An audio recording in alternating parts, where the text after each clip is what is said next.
Today we have very special guests. So we have company founders who also happen to be academics, and also we've known each other, at least with one of them, for a long time. But so now finally our paths intersected in this sort of ex-culture entrepreneurial arena. And so we have a presentation of the company called Skiilify, and I hope I pronounce it correctly, because you love for the double I's sometimes throws me off. So it's with double I, isn't it? Do I spell that Yes. correctly? Yeah. Mhm. But you still pronounce it as Skiilify, right? From the word. Correct. Okay. And so, yeah, we would like to learn more about the company. And so we will start with a quick presentation, and then we will move on to questions and answers. And so I'll turn the microphone over to Diane and Paula and ask them to tell us a little bit about the company's history, the product, maybe a little bit about the customers, and then we'll move on to our questions. Sounds good. Thank you very much, Voss. I'm Diane DiCaprio, and I'm the COO of Skiilify, and I'm very happy to be here with Dr. Paula Caligiuri, who is our co-founder and CEO. First off, thanks for listening, and we really appreciate the opportunity to be part of X-Culture.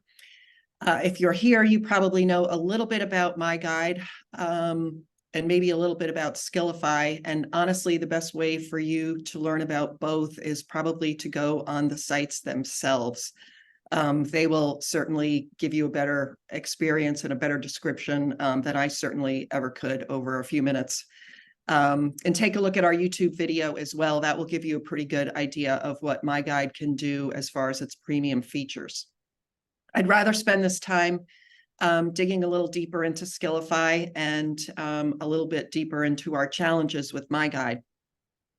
So Dr. Caligiuri, who founded Skiilify in 2021, has a PhD in industrial and organizational psychology and has spent her entire career doing research in the field of cultural agility.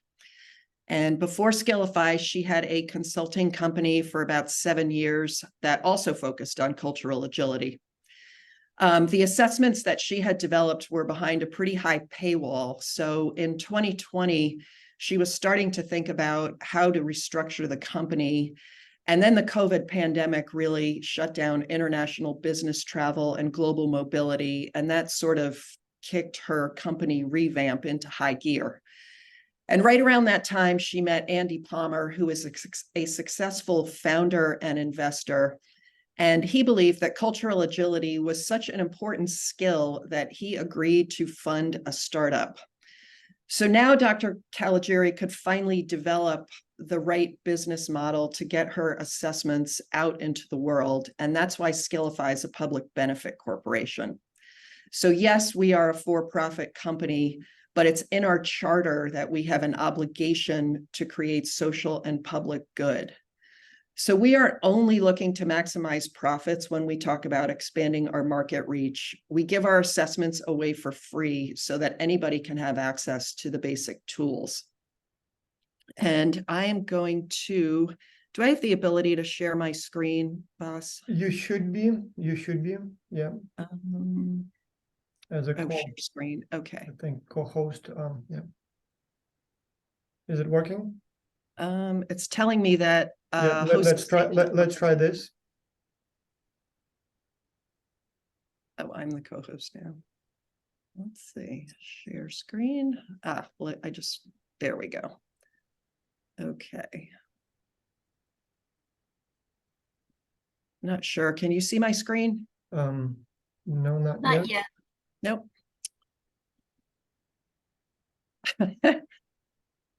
Okay.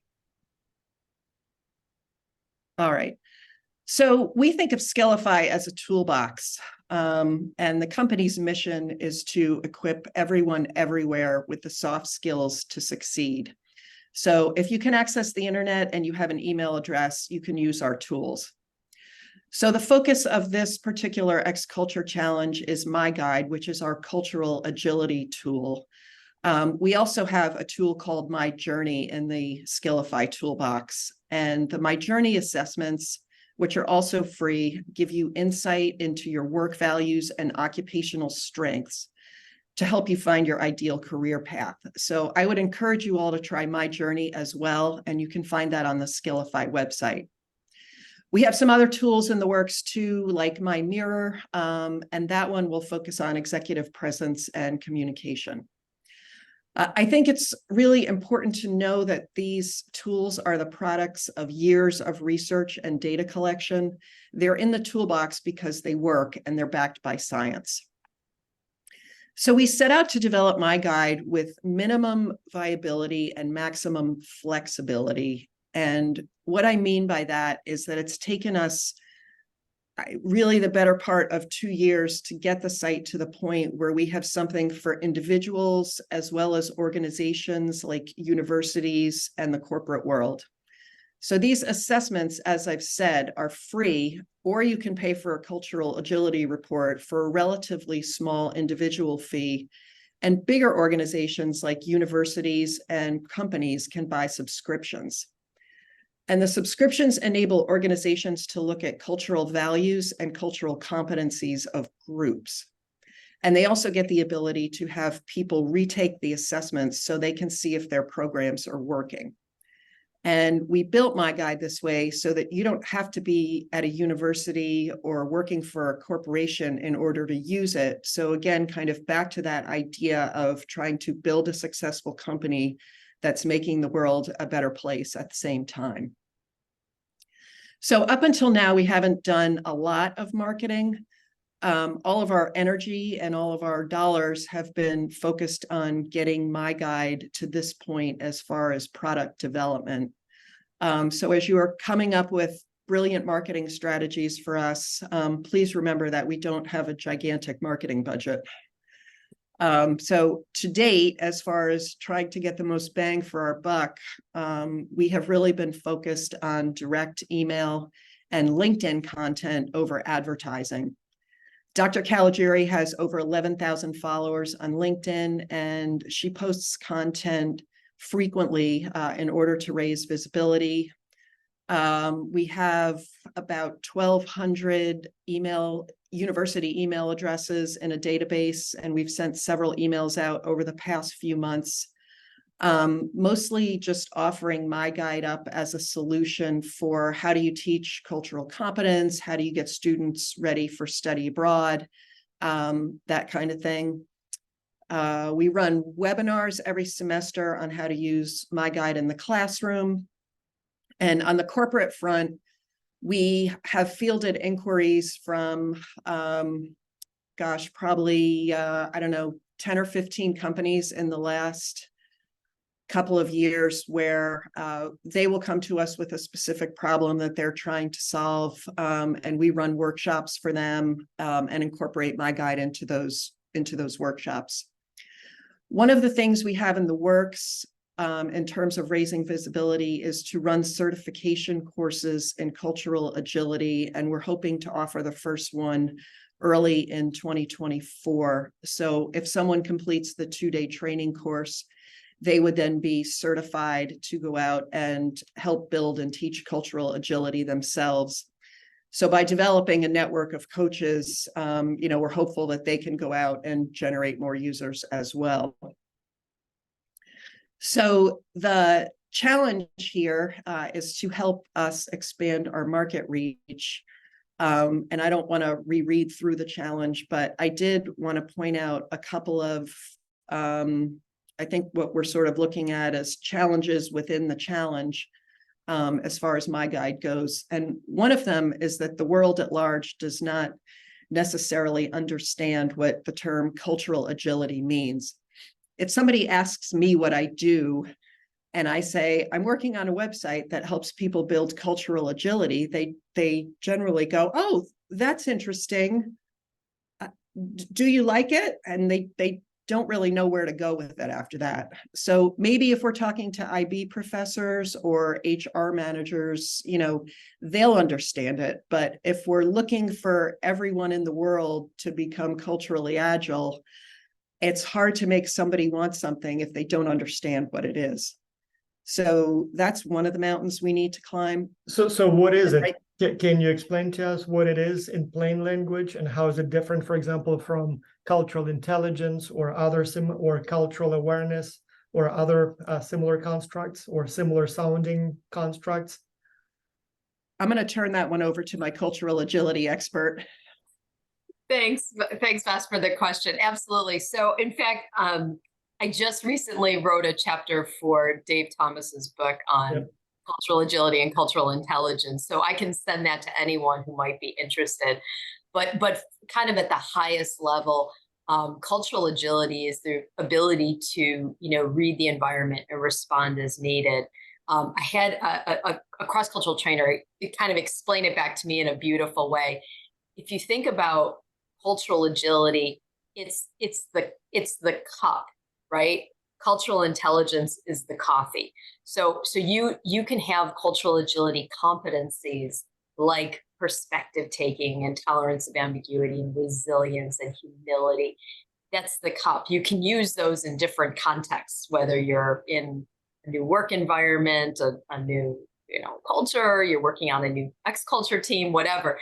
You can use that competence independent of culture. Whereas the cultural intelligence is really the, what you're doing in the moment, skills you're using in the moment. So they're different, they're related, they're associated, they're both needed. The other part about cultural agility is that some research that I've recently published, it goes beyond adaptation. So often we talk about acculturation or adaptation. And this is found, nope, that's not true. Those competencies of tolerance of ambiguity, resilience, perspective taking, humility, and the like, those 6 relate to the ability to read the environment, but understand what to do. So sometimes you need to adapt, but other times you don't. Other times you really do need to hold the standard of whether your organization, yourself, whatever. And then third time, you need to integrate. So there's researchers talking about integration. There's researchers talking about adaptation. There's researchers talking about holding a standard. Cultural agility brings those all together and says they're all plausible. So we now have some science around competencies necessary to do those 3, to read the environment, to decide which of the 3 to do and to execute effectively. So they're related, but different. Yeah, thank you. And a quick announcement to the students. So I figured out why there were 0 attendees in the beginning. Turns out the link that was sent out was broken.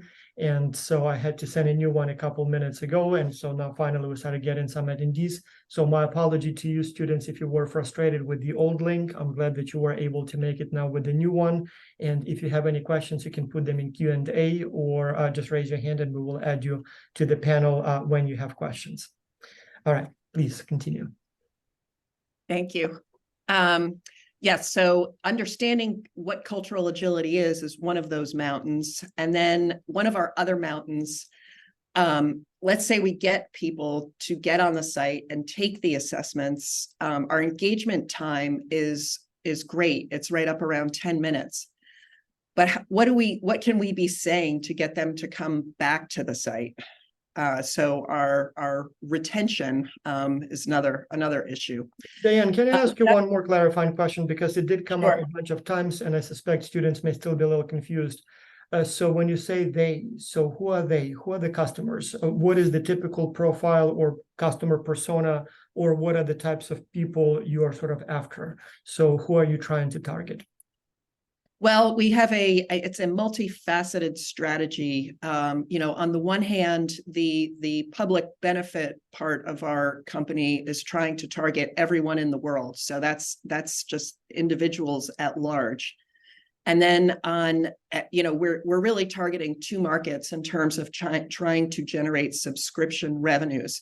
One of those is on the university side. So that could be anything from someone teaching an international business class to someone who is doing freshman orientation and trying to help students feel comfortable and have a sense of belonging on campus and make the campus more inclusive. It could be a study abroad office preparing students to go on their study abroad experience. It could be an international students office helping people who are coming onto a campus feel more comfortable. So they're deans for accreditation purposes. There are multiple uses on that side. In terms of who is making the decision to buy the subscription. On the corporate side, it's multiple uses. Again, it could be someone who is a head of international sales. It could be global mobility. It could be HR conducting a workshop on improving communication across the company. Paula, jump in if I'm leaving anything out. Can I ask a clarifying question then? So you did mention decision maker, and so in the on one of the earlier slides you had the subscription options. Yeah. And so it does look like it could be either individuals or it could be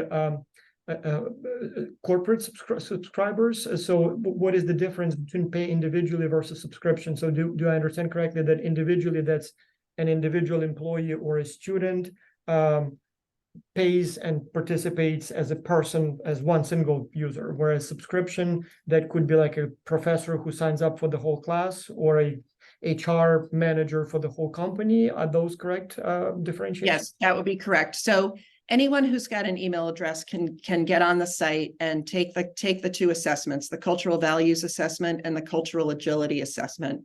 And after you take those assessments, on the cultural values side, you would see what your cultural values are. And then you would have the ability to compare your values with the prototypical values of about 190 other countries. You would also get an assessment of your cultural agility competencies. So all of that is free, and anyone can do that. You could then step it up a little bit to the next level, as anyone can do. And if you've signed up as an undergraduate student, you can download your personalized cultural agility report, which would detail your competencies and provide suggestions for how you can build your competencies. So if you are a professional person or a graduate student, it would be $35. If you're $10, it's undergraduate. So you have all the free features plus the report. So if you are feature will still give you the total scores, but the paid version gives you sort of a guide on what to do with those scores, how to improve. Right. Okay. It's a detailed explanation of each competency, why it's important, and how you can build on it. So it's further detail. How do you differentiate, or how do you know who is the undergraduate student who qualifies for $10 and who must pay the full fee? It's the honor system. Basically, when you sign up, you have to check a box. And I believe there are 5 choices. So one is, I'm an undergraduate student, I'm a graduate student, I'm working with people from other cultures, I will be working in another country. And the last one, I think, is none of the above, just curious. Mm-hmm. So if you select the undergraduate bucket, you are automatically put into the $10 category when you would go purchase your report. And your report and both the ways to bridge the gaps, which is something else that's free on the site, would be geared toward being on a college campus. Mm-hmm, mm-hmm. And if you choose the graduate or any of the other choices will generate the graduate or professional report. And those tips would lead more towards being in a professional workplace or sort of, in a more corporate setting. So not on a campus. There is a question in the Q&A, and several other students asked it differently in terms of your market. So the question particularly here, what countries do you operate in or sell to? But also there was a question by email, in what languages is your product available? In terms of markets, I think we have users, my most recent checks showed users in 108 countries. So this is available anywhere. And at the moment, we are only available in English, but if you access it through Google Chrome, you are able to, change it so that it can be in the language of your choice. And they offer many languages for it to be translated into. So I believe we had someone last semester teaching it in Italian. Paula, you'll remember what the university is, but so it translates over fairly easily. Mhm. Right. Okay. Okay. And I think I just wanted to point out one more challenge that, I think we sort of think about in terms of branding. And that's that, remember that my guide, which is what we're talking about right here, is a Skiilify product. So sort of think of it, I guess, in the same way that you would look at Frappuccino being a Starbucks product. So we're trying to get people to the My Guide site, which is part of the Skiilify toolbox, but we're sort of looking at managing a couple of brands here. And since cultural agility can be kind of confusing, we don't want to create more confusion, but that's just sort of something to think about on a little bit higher level as you think Different about levels this. of naming and Right. branding. Yeah. And past that, I'm sort of like at the end of my presentation here, and I feel like go directly to for a long time. Okay, perfect. So, Then a few more questions. So Great. competition. I know that there are companies that offer tests, but I know each one has a slightly different angle, so to speak. So who would be your competitors and other companies like yours that offer precisely the same product? Paul, I'm going to let you handle that one from the standpoint of you know the competition a little better. Sure. There are two that I can think of that have tools. I think their approach is a bit different. So GlobeSmart and RW3 Culture Wizard are the two that I'm aware of. And in both cases, there's it's a quite healthy fee to participate. I think in both cases they've geared more toward companies. And I think, remember, we're a public benefit corporation, so we are much more engaged in the democratization of the acquisition of soft skills. So I think our approach is different. Those would be the two biggest. It's But interesting. our barrier for entry to get the content, to build the skills, to gain the knowledge is much lower. We want to make it publicly available. It's interesting that we did have something to do with both GlobeSmart and Culture Wizard. So I can share more information, I guess, sometime later, but yes. High paywall there, I think, would be the defining, you don't have access to the assessments unless you are behind that high paywall. Right. So let's talk about marketing. So this is the biggest challenge always. And I assume in your case, the challenge is compounded by the fact that the product is not easily described. I assume if you were selling, for example, a summer camp, you would say, well, summer camp, or maybe summer camp that deals with international or cultures. Or if you were selling a book, you just say book and everybody knows what it is. Or if it was an online course, you say online course on cross-cultural something and people know what it is. In your case, you sell a product that is, I'm not sure if there is a single word that can easily describe it. And from my experience, I know when you advertise, for example, on social media or even on TV or radio, people usually pay attention to the ad for like literally a second or two. So on Facebook, usually it's like 1.7 seconds or 1.8 seconds.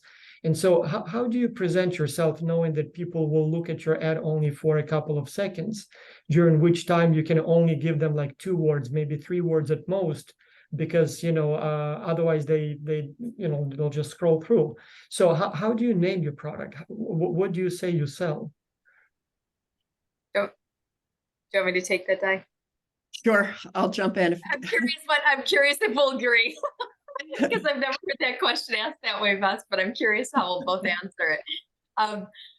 So I would answer it as a university professor, what I know is my students love and everybody loves self-awareness. So we sell assessments that enable self-awareness or so tools to gain self-awareness.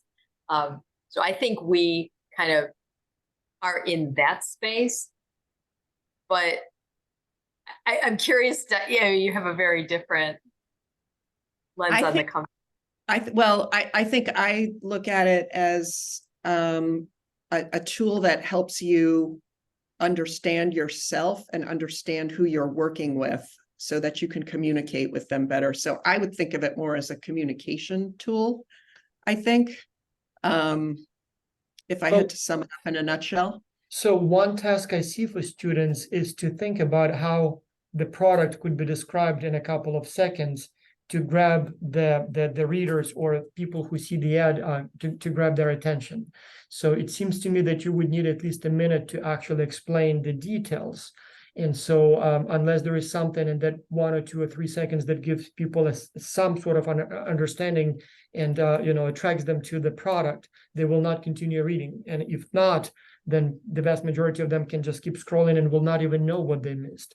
So for students, if you guys maybe want to go to the website and take at least the free version of the test, kind of get a better sense of what it does, how it works, and then think about how you can sort of present it in a couple of seconds so people get at least some idea. So those who potentially might be interested know what they are looking at, so that they do not scroll down until they understand what the product is, so to speak.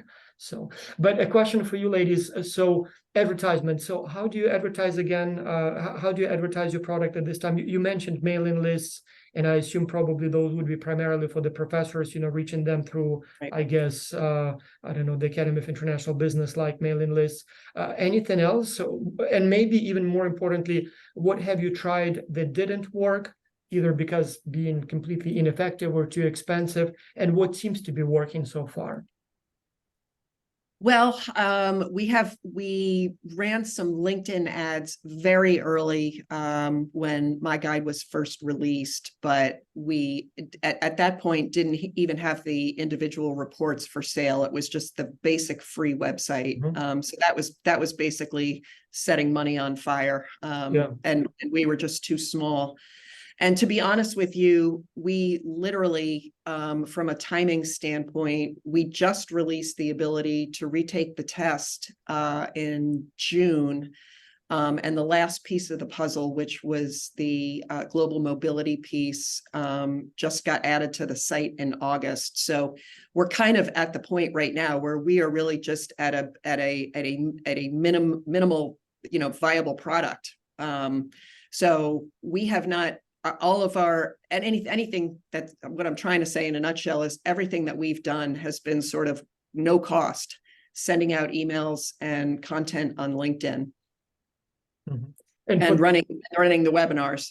So yeah, for the students here, I see both a challenge, but also an opportunity. So it seems to me where you can really help is to develop this marketing campaign strategy. So think about, well, we talked about who the decision makers are, right? So for you students, the task will be then to figure out what is the best efficient way to reach those decision makers. So we're not talking here about a huge, gigantic international corporation that has money for TV ads and billboards and radio ads.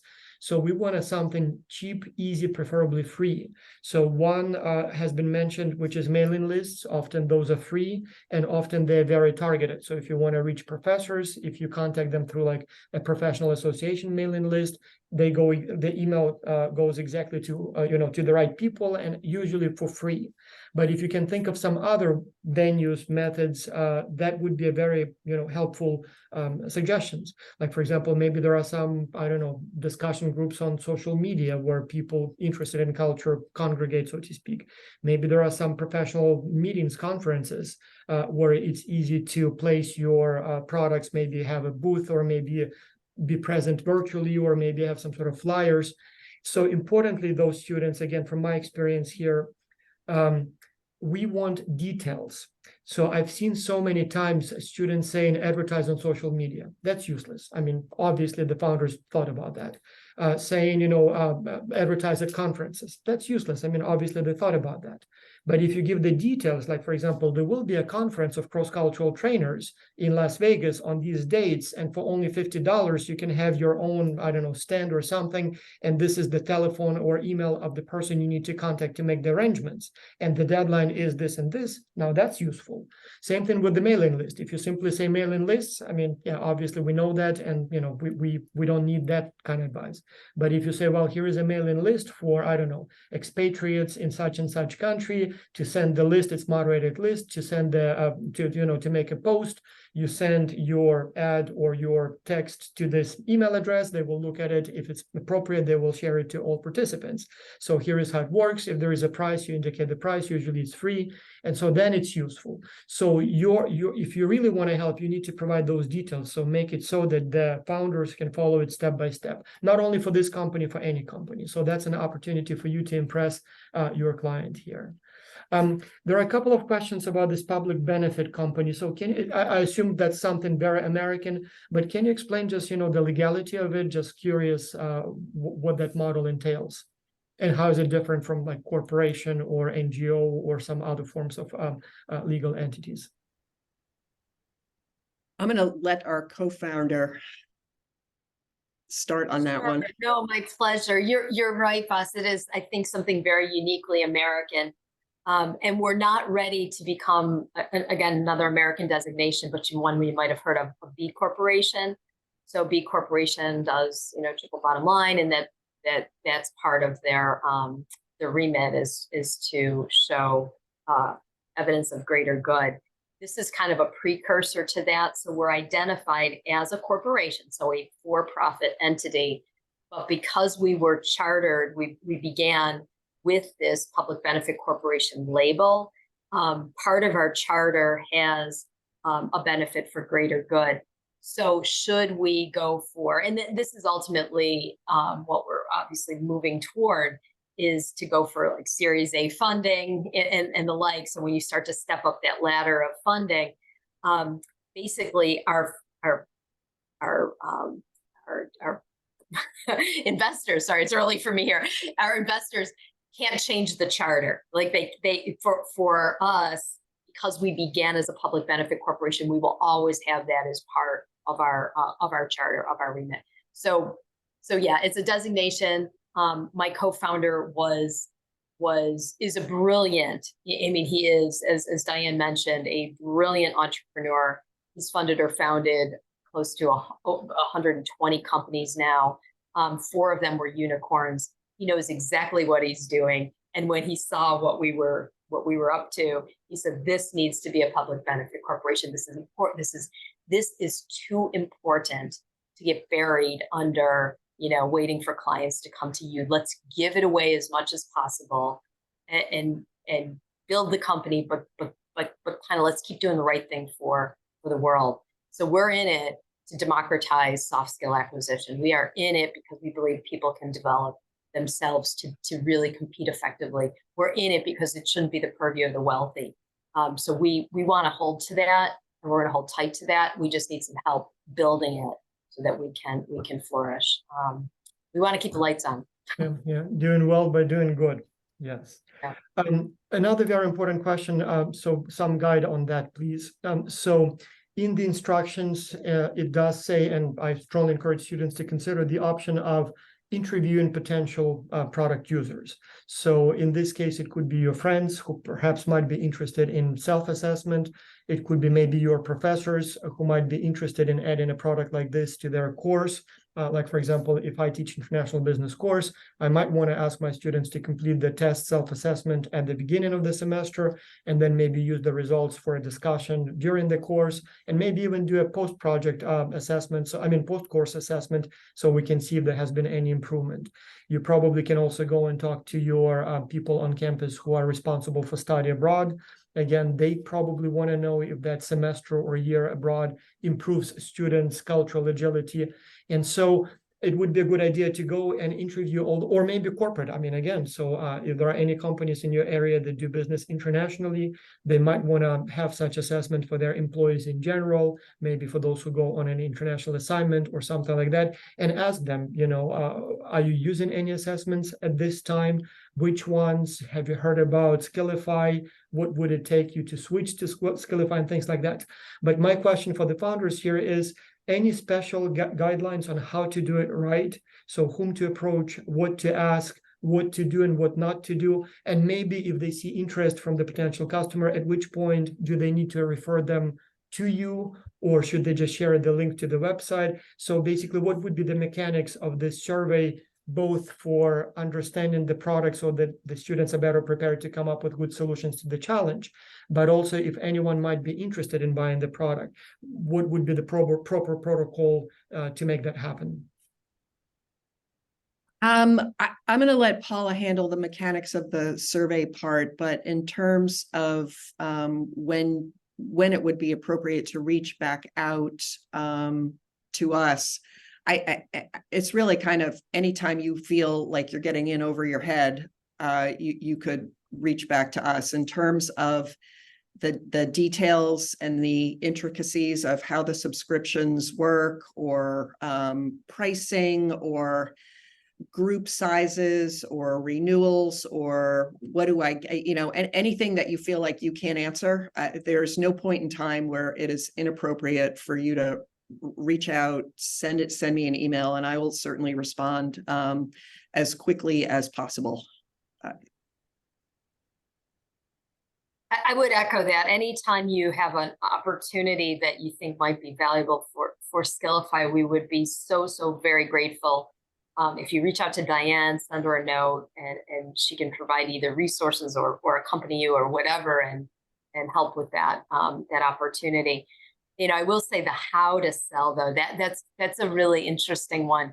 It's kind of getting, like all sales, right? You have to get behind why they would care about this. Like, why would your study abroad office care about my guide? Well, they care that their students thrive in the situation. They care that their students are developing from it.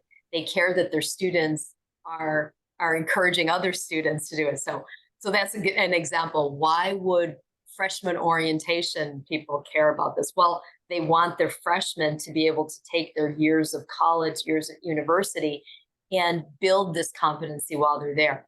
Why would a corporate mobility person care about this? Well, they want to know that when they get someone out there, they're going to hit the ground and they're going to be successful while abroad.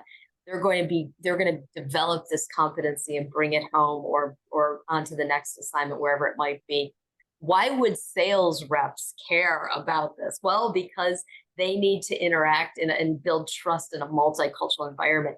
So I think you can't lead with, this is a really cool product. You have to lead with, here's something you care deeply about. This might be a really cool tool to help solve it. Let me introduce you to the tool, and let me introduce you to Diane, who can help you figure out how to use it. But that's kind of what we've seen. Well, from my point of view, again, students, I highly encourage you to try to conduct such interviews, not so much to try to make a sale, although if that happens, that's wonderful, but also for you to understand how the customers think. Too often I see people, not students, people in general, coming up with brilliant ideas for how to market a product, any product, your own company or somebody else's company, only then to see that it's not working.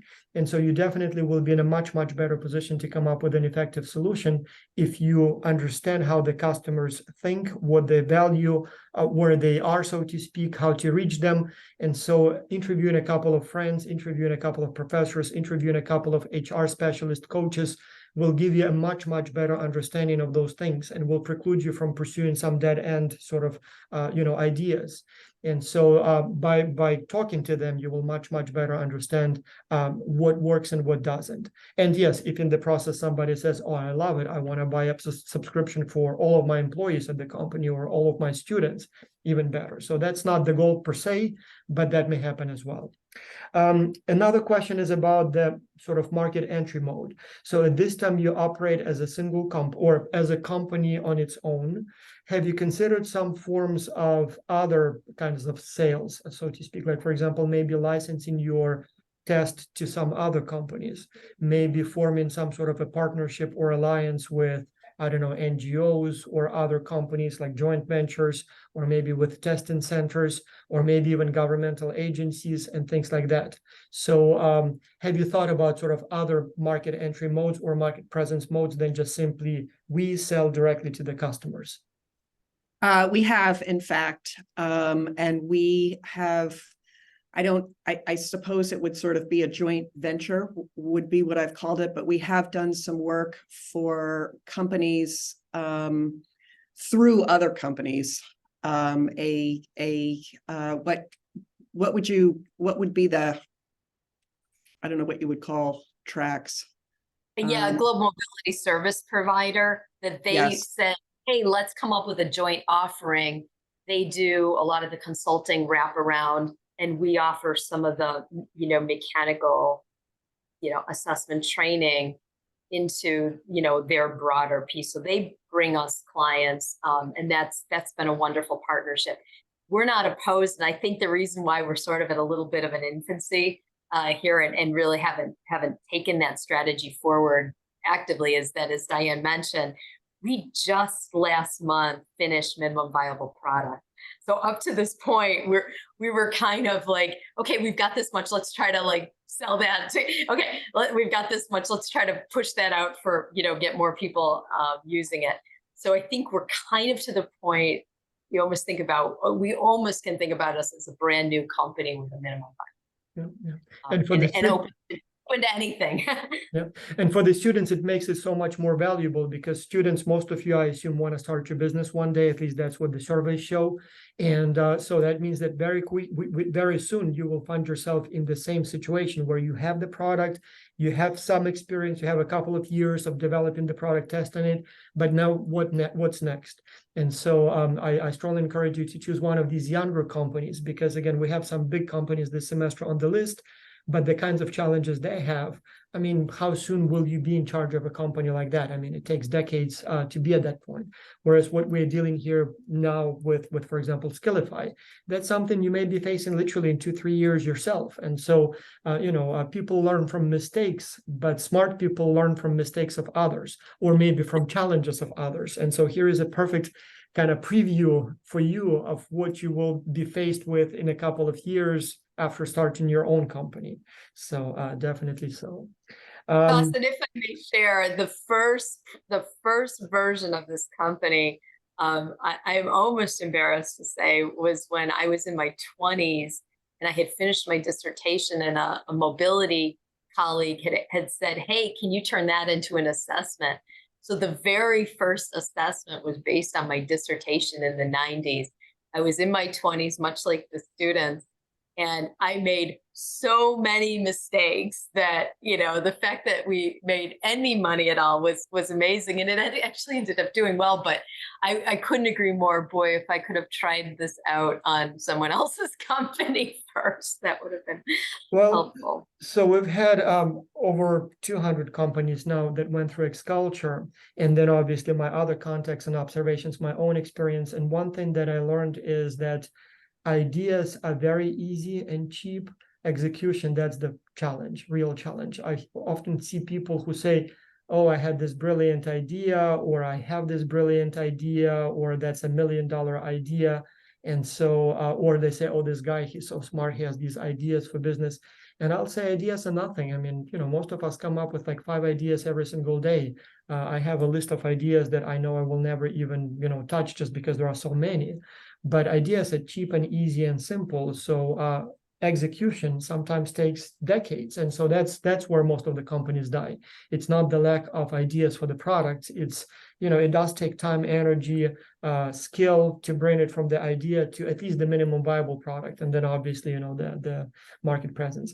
But Paula, a question for you. So you did say that along the way, all kinds of things happened. So if you had to do it again, if you wake up tomorrow and somehow it's 1991 again, so what would you do differently this time?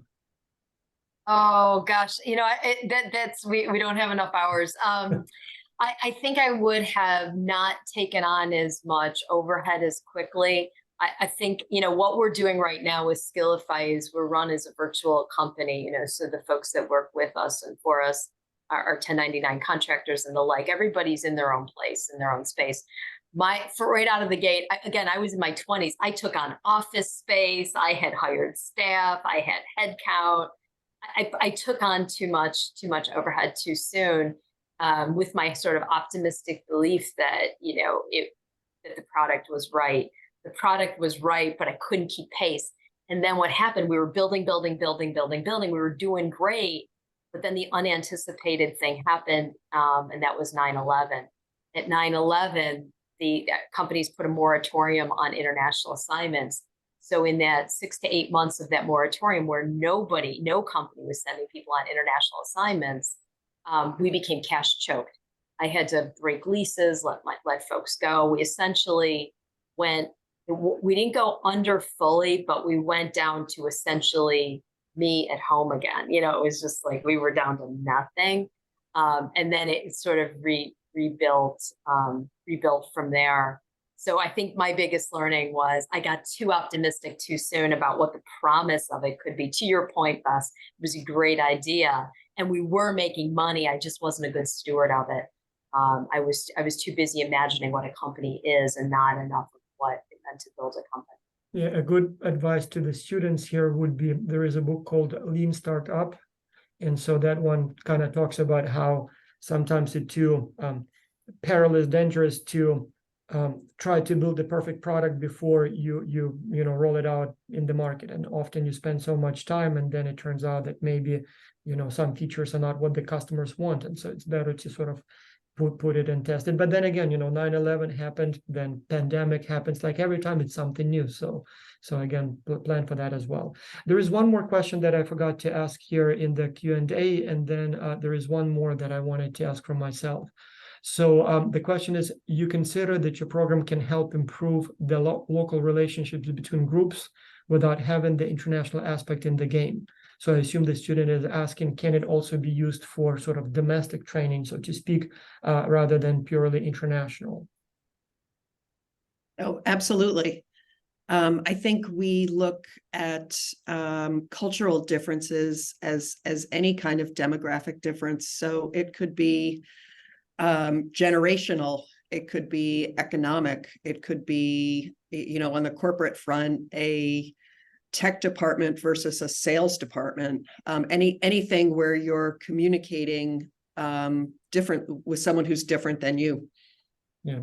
So certainly not just across country boundaries. Thank you. And so we are out of time, but I want to make one more comment, sort of a hint to the students.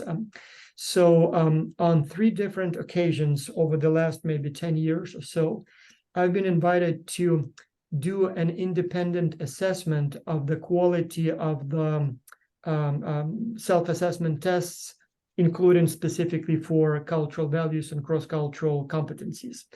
And so I will not be naming the companies and products, but I will tell you that in all of those cases, they were not good. So they were like literally bad. This one is different. So several times it has been mentioned during today's webinar, backed by science. And so while I haven't done my own science on my guide, but I know the professors. So at least I know Paula. And so she's literally probably top 3 in the world when it comes to cross-cultural management in general, and specifically cross-cultural competencies, cross-cultural intelligence. So that's definitely a person who has the capability to do it right. And so possibly one of the strongest selling points for this product could be that it is backed by science. So the other 3 were purely commercial, developed by people. It looked like no academics were involved, and they just came up with some random questions. When you look at the assessment, there were no internal reliabilities, there were no factor structures they expected. So it was just, bad. So here you have a product that could be actually developed properly, backed by science, have all the properties that you would expect from a reliable and valid assessment instrument. And so again, as you are developing your marketing strategy, I'm not sure how much customers realize or understand even what I just said, but these are critically important things. And those who do know something about reliability, validity of assessment, they will value this thing. And so it seems like this could be a unique, or at least one of the sort of advantages of my guide over other commercially available assessment tools, because as I said, the ones I've had a chance to sort of assess, there were a lot of questions there. So that's something that you might want to sort of mention in your promotional materials as you develop your samples and mock-ups. So that's a big deal.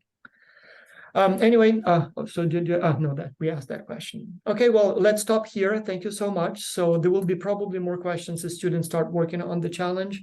And when they happen, we will send them to you in case we don't have the answers. And to the students, yes, I encourage you to select this company as your client, and can't wait to see your brilliant ideas, solutions, and maybe even some insights that you will get from those interviews, maybe even, you know, bring in some customers. Why not? So if that happens, that's even better. Thank you so much, everyone. Thank you. Bye-bye. Bye.